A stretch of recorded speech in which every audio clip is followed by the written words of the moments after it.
আসসালামু আলাইকুম। বাস রিলেটেড কোশ্চেনগুলো প্রতিটি চাকরির পরীক্ষায় দেখতে পাওয়া যায়। দেখেন, এই প্রশ্নটি ২১তম BCS এসেছিল।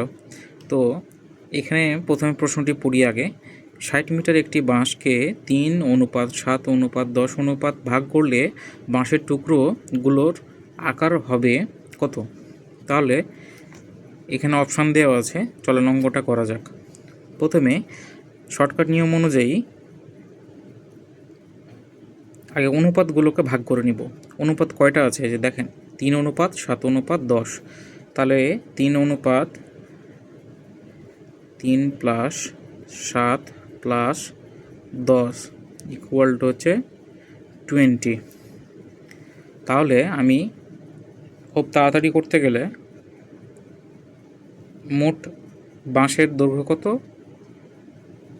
60 মিটার। তাহলে 60 এর ওপরে যাবে 3 আর নিচে আসবে 20।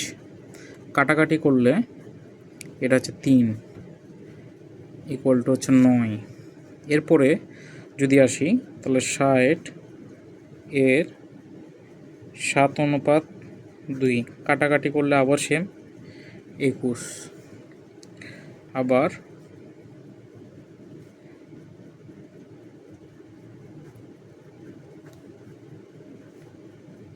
এই যে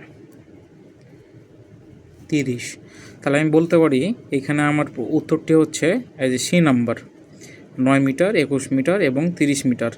এই ধরনের অঙ্কগুলো আরও পেতে অবশ্যই পাশে থাকবেন। ধন্যবাদ।